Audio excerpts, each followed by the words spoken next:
Brad Williams Excel Prime here in this tutorial. Using COUNTIF and a running total, we can subtotal by order number. Explain this the best way I can. The layout, it's not very comfortable, okay? In other words, we have a smattering of order numbers. If we use this formula, if COUNTIF, we can keep track by order number, because order numbers are not in, you can see it kind of gets messy. Let me just intuitively show you.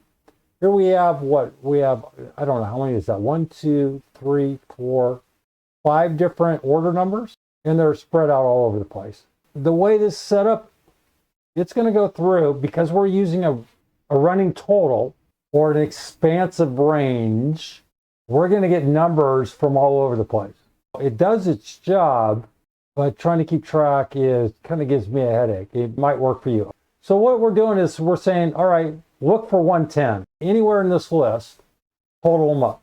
And that's what it does. 500 and 350 is 850. Now, if this list is 4,000 items long, I can see where it would be helpful. Here, we're looking at 100. And where's the other 100? There is no other 100. Then we look at 101. There are no other 101s, and so on and so forth. 104 shows up, well, it has to show up a couple times, so we have 104, 104, 104. And it adds up all three, and it subtotals and so on and so forth. Maybe it's easier if we do this. Well, we can't do that.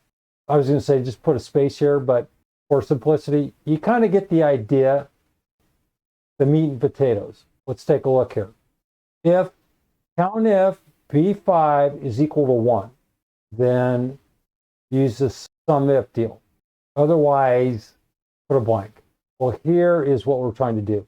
Here's that running total kind of deal. And so we go COUNTIF B5, B5, B5, all right? Then we go COUNTIF B5, B6, B6. If that's the case, that's how we narrow down and count by order number. If this is a 2, then we throw it out. We don't add up anything else. Look at SUMIF. SUMIF B5, the B12, remember the range. Our criteria is D5, so B5 would be our criteria, and criteria 2 would be D5 to D12. Look at order numbers, B5. Then SUMIF D5 to D12, and that's what it's doing. It's summing this. It's also going to look for anything else that meets this criteria, 110, and that's how it comes up with this 850. This COUNTIF is going to say you can only use this SUMIF deal if this equals 1. So how does it add up this other deal? Well, it's still within this criteria. So it can add up everything in this deal. It's just when it gets down to here, you can see the formula here. It shows a blank. It's because count B5 to B12 doesn't equal 1. It equals 2. And therefore, we can't complete this next if statement. I'm going to go to the fallback and put in a blank. This one's a little convoluted. It does its job, but kind of shrug. Would I use it? Think about it. I'm not certain. I'd have to set it up a little bit different. In fact, I'm going to pause this and I'm going to try something here.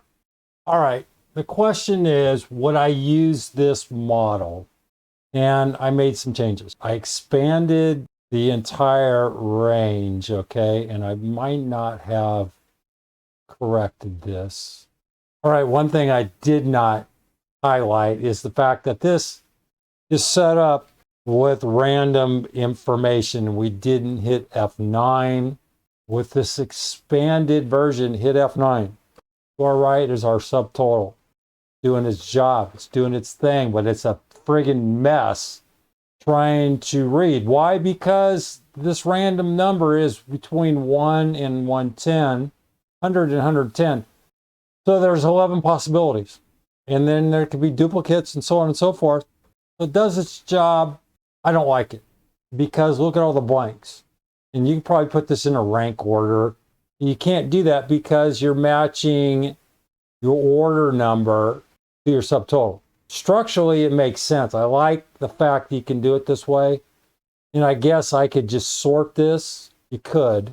I don't want to. This random number is going to create all kinds of a mess. Let's go copy, paste special. And then we could do this. Data sort. Just goes data sort row A, row B, smallest to largest. Okay.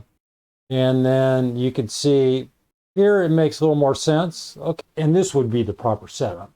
Maybe I spoke prematurely. This is how it works, and it's cleaner this way if it's sequential. I would hope in a real life application that the accounting department or accounts payable folks or accounts receivable folks are doing it this way, and your subtotals are set up this way. This works.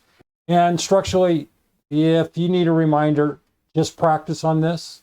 And then clearly you don't want to use this random stuff because it creates a nightmare. You can keep the retail numbers as random. There it is. I know sometimes I go on and on and on because when I put this stuff together, I do it in a hurry. When I actually have to present it, sometimes, like right now, I didn't do my homework ahead of time. So I'm walking and talking at the same time, working through the problems. Brad Williams, Excel Prime.